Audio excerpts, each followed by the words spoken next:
So we're looking at Ethereum right now, and you know, it's just crazy that a lot of people. I mean, this is the low here back in March. I mean, this thing's gone from 1,500 ramped up to over 4,000.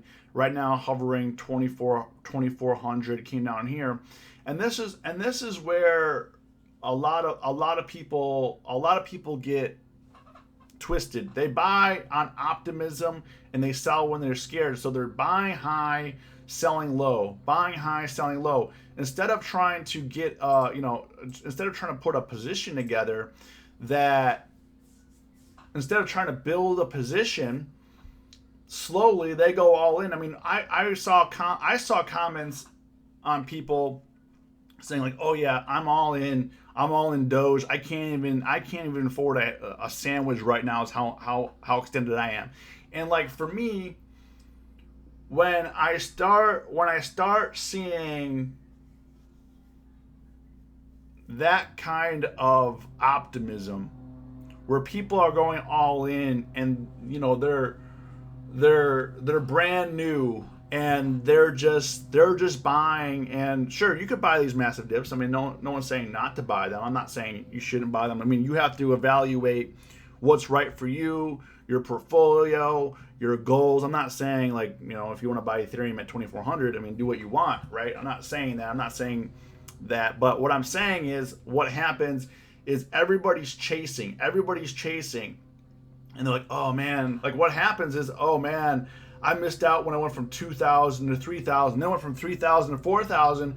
I'm going to get in from the 4,000 to 5,000 area." And sorry guys, the guy's mowing the lawn right now. I'm going to catch this. And what happened? I mean, eventually, this is why we're called us versus herd. I mean, this is a crowded trade. I mean, if we look at Dogecoin here, let's pull up Dogecoin.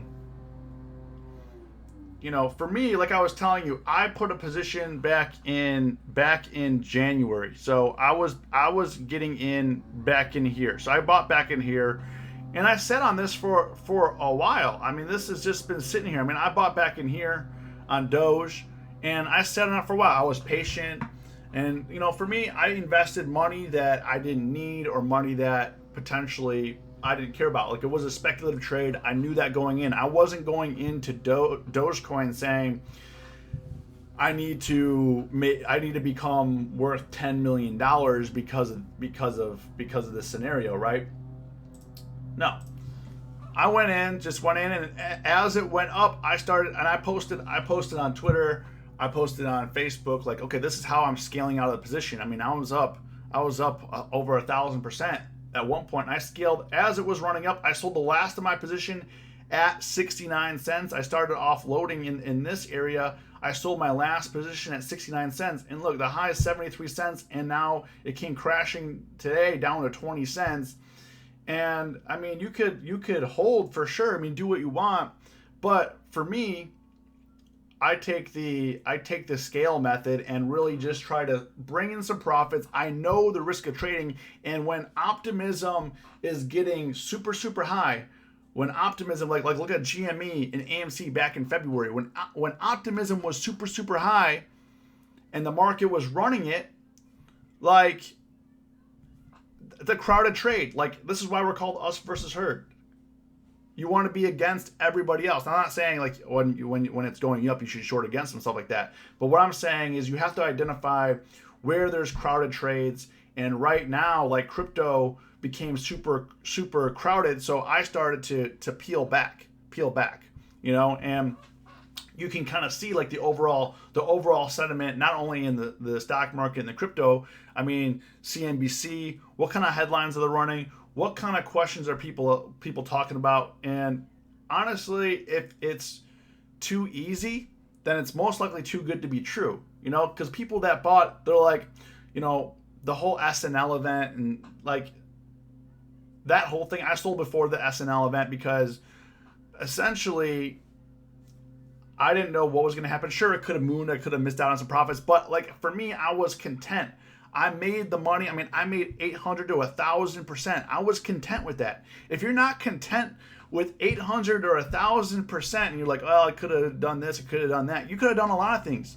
You could have invested in Apple when they released the iPod. You could have invested in Amazon 5 years ago, 3 years ago, 10 years ago. Shoulda, woulda, coulda, right? You could have invested in blah blah blah. The point is, you're always going to have another opportunity. There's always going to be another growth company. There's always going to be another opportunity in whether it's the crypto market or the stock market or whatever. There's always going to be another opportunity. But as Americans and people, we want now. We want me. I'm tired of working this dead-end job. I'm tired of doing this. I'm tired of doing that. And that weighs on you. It's like, I'm tired of being broke. I'm tired of doing this. So everyone's making money here, so I'm going to push my money in there. But then when everybody gets in, what do? They pull the rug. This is not a new trick. Like if you've been investing for a while, for a while, you know this is not a new thing.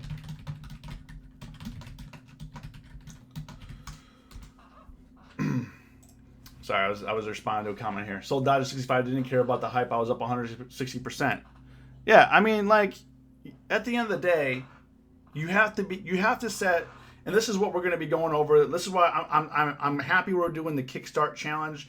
And if you guys haven't heard about the Kickstart Challenge, go to uvhkickstart.com.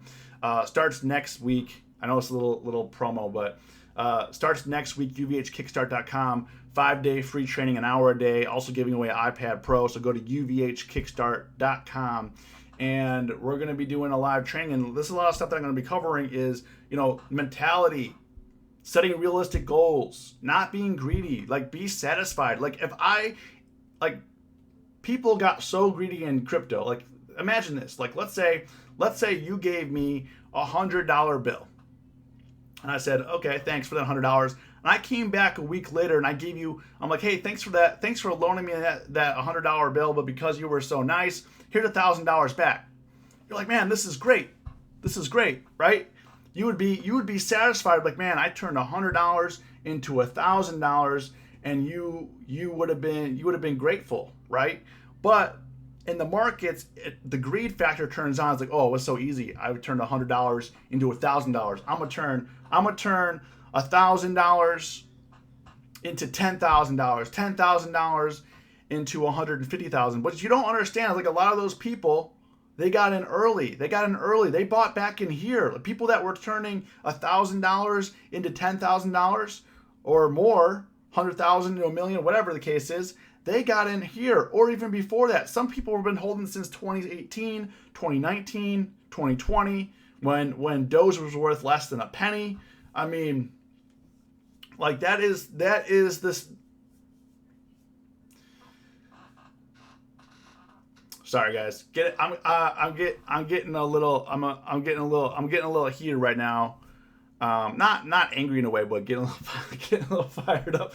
But essentially, I mean, like this is something that I'm passionate about, and it frustrates. What's frustrating to me is on this channel, through us versus herd. For 4 years straight, we've been teaching and preaching basically, let's be safe. Let's think about this rationally. Let's be us versus herd. Let's not follow the herd mentality. The herd mentality leads you into the slaughterhouse, and you get cut down, right? So let's be us versus herd. We're us. Let's the herd. What's the herd doing? They're all piling in, and are they wrong? No, not necessarily wrong, but you have to. These people don't have a plan. These people do not have a plan to exit. Their plan to exit is to get rich, and I guarantee you, if these people get rich, which a lot of people did, if they got rich, then I guarantee you they're going to lose it within the next 5 years or 3 years because it came so easy to them. I mean, we've all had gains. We've all had monster gains in the market when we were learning how to trade. We've all had monster gains. Like, man, that was easy. I'll do that again. And then you blow that trade out. You're like, man, I just lost all that profit. And I remember in 2020 when the pandemic hit, and there were a lot. I'm not going to name names, there were a lot of experienced traders, and when I say experience, I mean 20 plus years, 30-year veterans, and that are public with what they do. And thankfully they are, because it provides accountability. And that's a big thing about like YouTube, is like you don't really know what's really going on with that person. But there's a handful of traders that I follow that are accountable online. They do practice what they preach, and also they expose their losses. That's one of the things that I always show is like, hey guys, I had a bad week or I had a bad month. That's something that you want to. That's something that you want to be realistic. If you're always winning, it's not realistic, because that's not what the market is about. I mean, gains over a long period of time stack up, and sure, you're gonna have pullbacks in your account, is what it is. But in February, there were some experienced traders, decade year long veterans, that they lost a year or more worth of gains in weeks or days. And that to them is worth 6 or 7 figures. I'm not talking like, oh, he lost his, 2,500.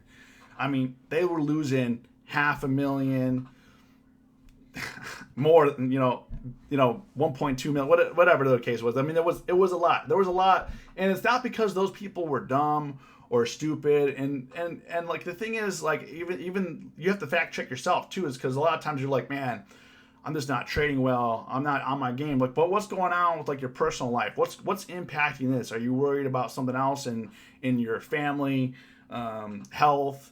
Are you worried about? I mean, that impacts what you do as a trader. I mean, you're just not, trading's not simple. There's a big psychological piece here, and that's one of the things that I cover in the UVH Academy, because like you really need to understand that we are all looking at the same data. We all see numbers on a screen, but what do we do with it? What do we do with that? Do we get greedy? Do we get selfish? You're like, oh, this is owed to me. Oh yeah, this stock cost me a lot of pain last month, and I'm gonna lay in now. Listen, market doesn't care about your feelings. Market doesn't care about anything that you think. Market doesn't care how much money you have. Market doesn't care what car you drive, who your girlfriend is, or whatever. Market does not care. What the market wants to do is saying, hey buddy, come here. I think you're gonna like this stock. I'm going to put it in your favor for a little bit, and then we're going to slam the door shut. So that's why when you're trading, investing and trading are completely different. If you're investing long term, your chances of profitability are higher, because you're not touching your portfolio. You're looking at it on a 5 to 10 year, 20 year, scale.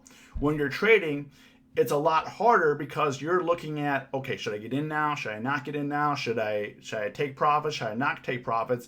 And that's why before you enter a trade, you really have to set realistic goals. Okay, if this trade goes in my direction, what's my profit target? How much money do I expect to make out of this?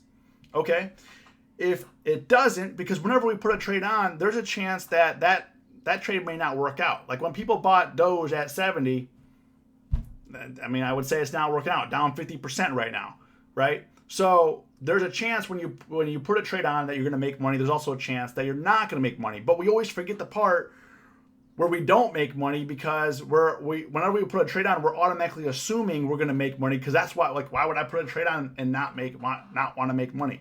And it doesn't matter what you want; it matters what happens. So when you put a trade on or want to put a trade on, you're either going to make money or you're not going to make money, and you have to set those limits. You have to say, okay, at what point do I not want to hold this position anymore if it goes against me? Like if I bought Tesla right now at 550, Tesla's trading at 555 right now. I'm looking at one of my other screens. But if I bought it here at 555, there's a chance that Tesla could go up.